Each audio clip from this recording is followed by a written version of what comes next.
And can you explain what these bleeps are? Yeah, it's actually it's the sound of the magnetic field of the comet.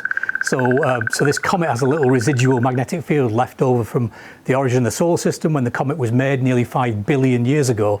And those sort of changes that you're hearing are basically caused by, we think, particles from the comet and maybe particles from the sun traveling through the magnetic field of the comet. So rather than watching a sort of graph of a wiggly line, that's been turned into sound for us to hear it.